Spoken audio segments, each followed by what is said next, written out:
Hi everyone, my name is Petri. I'm the owner of RegtigBlessed, and God has called me to share my story with you. In 2012, He started Regtig Awesome Clothing. He gave me the idea to start this clothing company, and it was very successful. Things happened in my life that I will share with you soon. But then by 2017, I had to close my company. I was divorced. I lost everything and everything in my life that I cared about because of the choices that I made. So so a lot of people want me not to share my story. My husband was very protective, and he really said that I must be careful. People are very cruel on the internet. They can really be very they can really prosecute me and just make mean comments. But the thing is, I just yesterday, the 1st of January 2023, I felt like God told me to be obedient, to not fear the opinions of people, and to just obey Him, and He will protect me. And also, the thing is, I really want to help people because God has saved me out of a very, very dark place in my life, and I can't keep quiet about it. I have to share it with others. I have to help other women, other people going through similar experiences or totally different experiences, but really feel like they don't know where to go next. They don't know how to get healing. They really just feel lost. So my story is a story of hope and healing, and also a warning for others to prevent them from making the same mistakes or similar mistakes. Because, like God showed me the other day, if your soul is wounded from sin and trauma, then it affects the way that you see, and it's like wearing glasses that's cracked or scratched or broken, and you can't really see properly. So every time you sin or have a traumatic experience, your glasses are cracked and you can't really see properly. So whatever choices you make through broken glasses, and so it really affects your choices. So when I was a young girl, I was very insecure. My father he didn't really give me the love and attention that I really craved. He was very, he criticized everything I did, whatever I did to try and impress him or to try and get his approval. I just never felt good enough, and I never felt loved. So this was very traumatizing for me. At the end of the day, I ended up moving out of the house in with my boyfriend at the time because I just felt like I had to get away from my father. We had heated arguments, and it just got to a point where I felt that I couldn't stay home anymore. I just think that he didn't realize that the way that he raised us, that was the way his father raised him, and he didn't really know better. But he didn't realize the effect that it had on us. And also, so I ended up, because of that traumatic experience, I ended up marrying a man that I moved in with him because to get away from my father. And I just believed that he was the one for me. And because when I was in school, boys didn't really notice me. I was like the ugly duckling, the odd one out. So I just felt like when the first man that looked my way, I was just like, oh, somebody loves me and wants me. And so I ran away from home and I moved in with my boyfriend. And that affected my choices over the next 13 years of our marriage. I really just felt like I needed to escape from my life. And then by not dealing with my trauma, I still felt like when I by the age of 23, I became very overwhelmed because I had kids, 2 young kids, and I had to run multiple businesses, and I just couldn't cope. It was always my dream to have kids, and I actually got what I prayed for, a boy and a girl, and I was supposedly happily married, and I had the perfect life, but I just was never content, and I didn't realize what caused my discontentment. I didn't realize that I just had my wounded soul was the cause of my unhappiness. And so yeah, I was very naive and innocent thinking. I never understood when someone made a dirty joke. My ex-husband had to explain to me what it was about, because I was just like, I had no idea. So when I started having WhatsApp conversations with a man from another town in 2012, I really never imagined it to go where it went in the end. So because all our conversations were always above board, and we never, I didn't know that he had other intentions. I just thought his life was very interesting, and so we took a business trip together, and when I got in the car, my ex-husband still told me that he said "soet wees," which means be good. And I was wondering why he would say that, because I didn't understand at the time what it meant. But by the time the trip was over, I realized it was a warning, and I wish we weren't so naive to think that it was fine for me to travel with another man, alone with another man on a business trip. So yeah, my life changed in an instant, and it just fell apart. I didn't know how to deal with it. So Proverbs 6, the verse 32 says, he who commits adultery lacks sense, and he who does it destroys himself. So my soul was even more wounded by this time from the trauma, the sin of having an affair. And then, so that caused me to literally wreak havoc in my own life, in my marriage. I just, for the next 5 years, I was struggling to break free from this sin. After the first time, my ex-husband did forgive me, and we really tried to work on our marriage, but because we didn't have the knowledge on how to deal with your wounded soul, and how to deal with your trauma, and how to get healing from it, it's like the devil had a foot in the door, and he just wreaked havoc. The affair continued for 5 more years, which my husband wasn't aware of, my ex-husband. And by the 5th year, I just begged God to help me break free, no matter the cost, because I couldn't take it anymore. My health was deteriorating. There's actually in Psalms 32 verse 3, David said, "When I kept silent, my bones wasted away through my groaning all day long." And that is how I felt. I felt like I just had to live from the one fix to the next, like a heroin addict, just to cope and just to try and feel better. But so by the 5th year, I just begged God to break free. And then I just realized I had to ask for a divorce so that I can break free. I couldn't see any other way to get out of the affair. I just had to get away.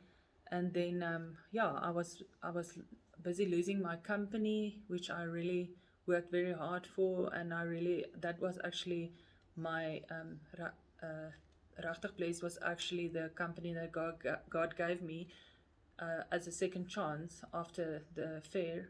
But for that first 5 years, I couldn't get free or break free.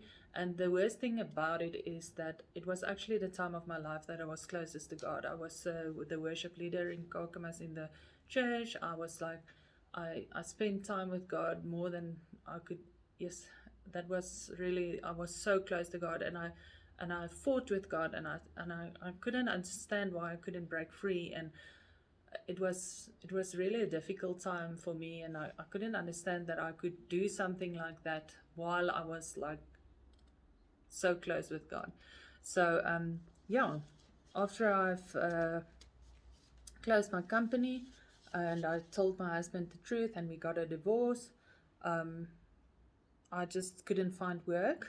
I had to, I I just decided that, okay, I knew about this a company that does abnormal loads, because friends of ours, they did it, and so I knew about the industry of escorting abnormal trucks through the country with your vehicle, with your car or your bakkie, and then sleeping in your vehicle so that you can escort with that abnormal load ahead sign, and then the lights and the flags and everything that says that warns people about the abnormal load. So that is what I did. I found a company and I asked them if they are looking for subcontractors. So I started doing that, and while I was doing that, I hit rock bottom, because my biggest fear was being all alone, and I really struggled. But I also realized, and I didn't feel sorry for myself, because I knew that everything I did was it was my own fault. I made the choice, and I had to live with the consequences. And then so I actually, I traveled and slept in my car. I spent so much time with God.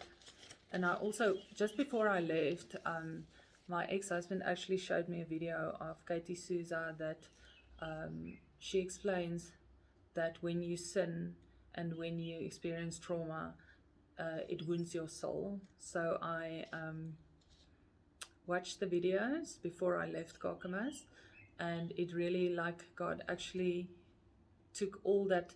When I prayed the prayer that she says, that you place your hands on your stomach and you ask God to heal your wounded soul, I prayed that prayer, and it was like my whole tummy expanded, like God was pulling all the trauma from my body, and I just experienced His total, complete healing of all my childhood trauma and the trauma I had from the affair. So I left Kakamas, and I realized that God needed me to be in Pretoria for His plan to fall into place, because just 7 months after my divorce, He actually introduced me to my husband, Alan. How it happened is, I was supposed to be in Durban I was escorting a load from Pretoria to Durban, and I was supposed to sleep over in Durban in the harbour, because we can't escort over or travel with abnormal loads over weekends. So that Friday, my boss at the time phoned me to say that he didn't know that I was sick. I was very sick. I couldn't really, I struggled to concentrate on the road, but he didn't know I was sick, and God just miraculously intervened and they sent another escort to take over from me and said I can go back home. So I went back to Pretoria, where I stayed with my cousin in Mooikloof. They after just before I went on this trip, I struggled to get places to sleep in between loads, because I didn't have anywhere to stay in Pretoria. I just had my car, which I slept in on trips, but in between trips I didn't have anywhere to stay. So my cousin offered me that I could stay in a room in their house in Mooikloof. And so that one Friday, I was invited to a guy's apartment, and I just realized that he had other intentions, and I just felt a strong conviction in my spirit that I needed to stay pure for my future husband, even though I was living in sin for 5 years, and I really didn't like. I just felt that God told me I had to stay pure, and then so I declined the invite, and I went to bed, and this Saturday evening I told God that if I wasn't healed by the Sunday morning, I wasn't going to go to church. So I just and the early Sunday morning I got up, I was totally healed. So I got dressed and I got ready for church, and when I finished, I just remember telling God, when I finished getting dressed, because I didn't really do much. I didn't put in any effort with my hair and my makeup and I just had a plain boring dress on, and I just remember laughing in the mirror, telling God that if a man notices me today, he must be from God, because I really didn't look like, I didn't put in much effort. So that morning I went to church. When I sat in the foyer just waiting for the service to start, I had a cup of tea, and then there was a man walking by, and I would just gasped for air, and I thought, wow, that is really the most handsome man I've ever seen. And and I thought to myself, well, Petra, just calm yourself back down, because someone of his age will be married, so you're not going there, not again. So I just forgot I see him, and then I went into church, and after the service I came back out. When I went down the stairs towards my car, he came into the church, and I was like, I forgot I saw him earlier, but suddenly I just started talking to him and asked him, like, do I know you? Have I met you before? And he said, yeah, I also look familiar to him, and we tried to figure out how we knew each other. So I told him the story about what I'm doing, my work, and I showed him my car with the sign and everything, the abnormal load ahead. And then he asked me if I wanted to have some coffee, but then I obviously first established that both of us was single, and then we went for a coffee. And as we went and walked through the foyer in the church, I just felt God telling me in my spirit, like, clearly, this is your husband. And I was like, what? Anyway, so I walked with him, and we got coffee, and as we sat outside on a bench, we both felt that God was up to something, because his presence and his peace was just present, and it was just amazing. And then I just realized that God really still loves me, and he hasn't like rejected me, and he's not forgotten about me, and he still loves me. And then, so we talked after that, and we just realized that we really have so much more in common. We went for lunch afterwards, and I just established that the two things that I ask God for in a man, if he would ever allow me again to get married after what I've done, is that I wanted the man to understand what I went through, and I also wanted him to also not want to sleep together before we get married, because of my history. I really wanted to do it right this time around. So, and the only way that someone would really understand what you're going through if they went through something similar. So after our lunch, I realized that he ticked all the boxes that I asked God for, so I was very excited. And then so it was amazing, and we spent a lot of time together, and we actually just started dating there and then, because God introduced us, and it was love at first sight. And then a month into our dating, God reminded Alan about a prophecy that he got 5 years earlier. Now 5 years earlier is when my life fell apart, is 2012, when I first fell in adultery. So that 2012 is when God gave Alan a prophecy what his wife would look like. Back then he was dating someone else, so he and the woman God described in the prophecy didn't look like the woman Alan was dating at the time.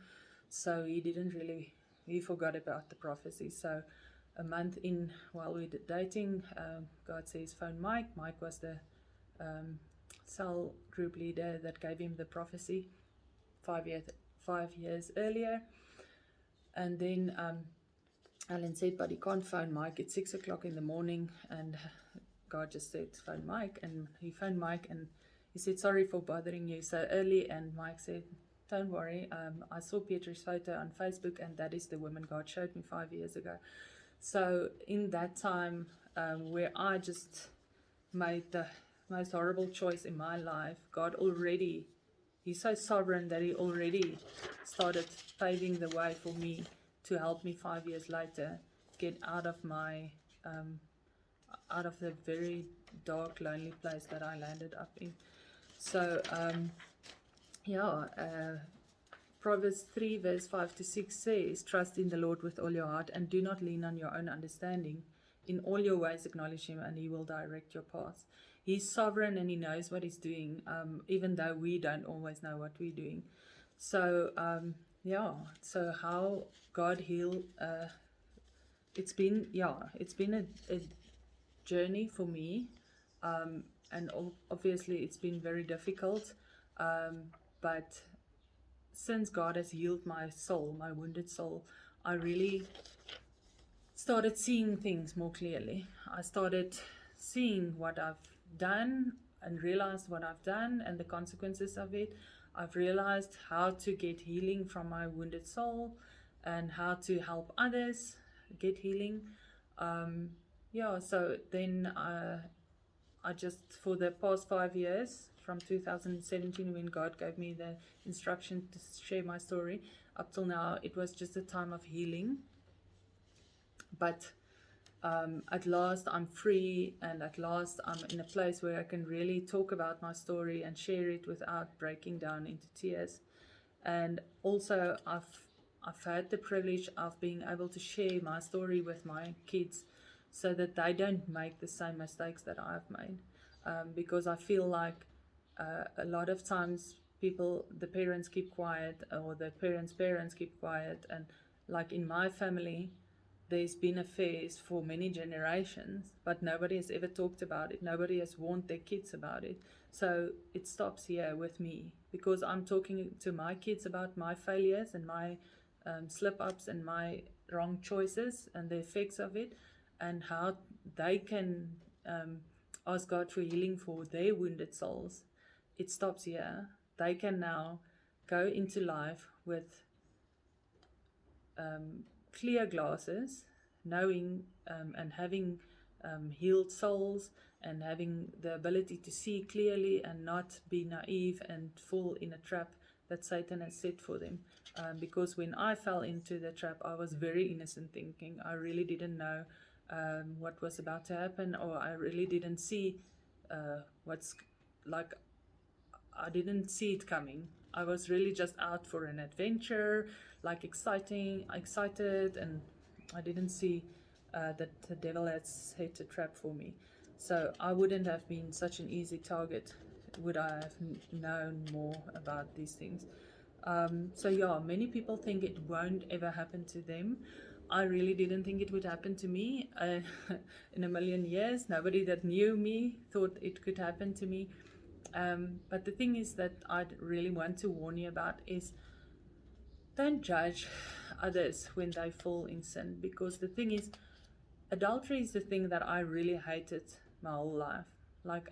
Before it happened to me, I literally got so upset. I despised people who fell in adultery. I hated it when I heard someone cheated on their spouse. I got so upset, like my blood started boiling. I was like viciously upset.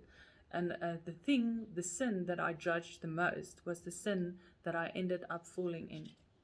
And Matthew 7 verse 1 to 2 says, do not judge, or you too will be judged. For in the same way that you judge others, you will be judged, and with the same measure you use, it will be measured unto you.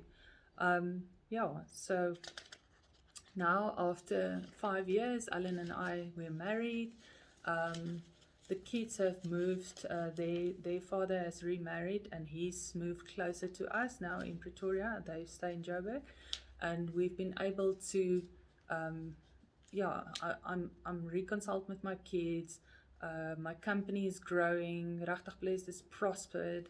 God is really, He's used my experience to, when I started in 2018, I started Dunamis Textile Printers, where God just said to me, I must use my knowledge that He's given me and all the lessons that He's taught me over the previous 5 years with Regtig Awesome clothing, that I can now start printing for other people and other startups to help them not having to learn the same and make the same mistakes that I did with my company. So, and dunamis means resurrection power, the power to perform miracles. And so it was through his dunamis power that he healed my wounded soul, and that is why I called my company Dunamis. But RegtigBlessed is also going strong still, and it's really been an amazing journey to see how God's grace, his grace means undeserved favor, how his undeserved favor, how his grace has really just came and washed over me, because none of this success that I've reached and none of this healing that I've received is by anything that I don't deserve it. But it's really amazing to testify today that God, his grace is is what we need.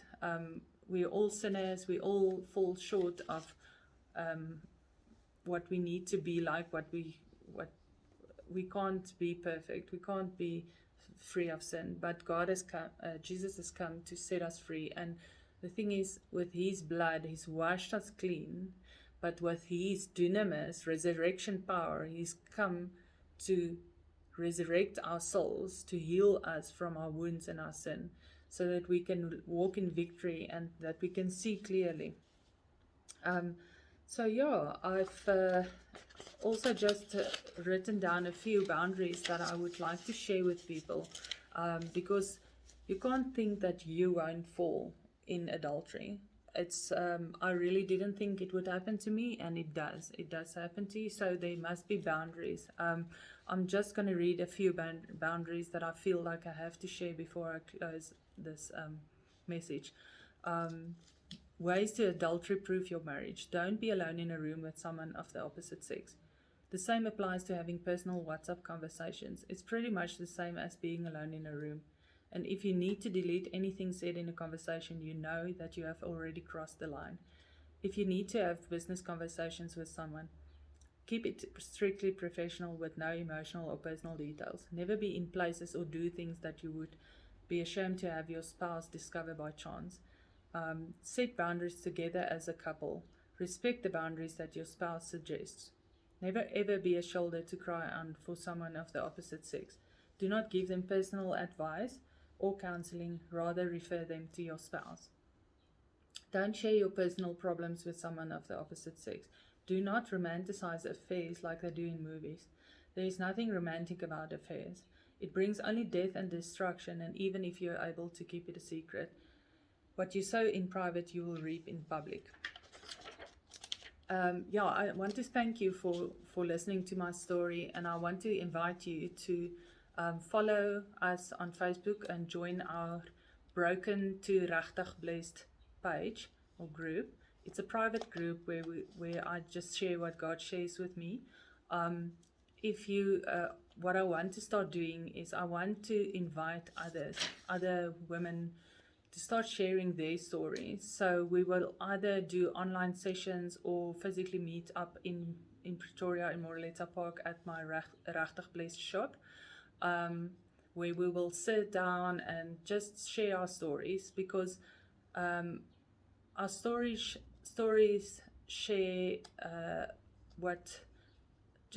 it helps us give hope to other broken people, because it just shows you that there is hope after all this heartache, because there might be people at this moment going through the worst time of their lives and they feel like there's no hope.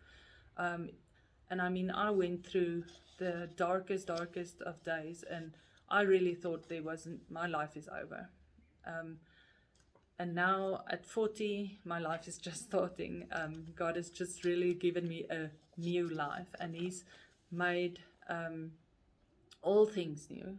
I mean, literally, things that I thought I don't deserve, he's given to me better, more.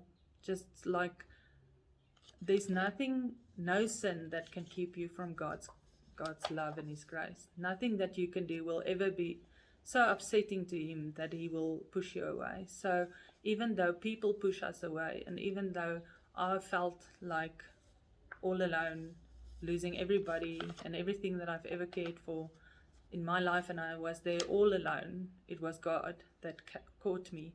And now I'm standing on the rock, and I'm inviting you to join me in a journey of healing. And so the videos that I watched of Katie Souza on healing your wounded soul is what helped me get to a place where God could use his dunamis power to heal my wounded soul. So follow us on Facebook so that you can find the resources to also get the help that you need, and also for the hope and of a future, because God's plans for us is always better than anything that we will ever imagine or think or dream for ourselves. So my life is a testimony of God's grace, his undeserved favor.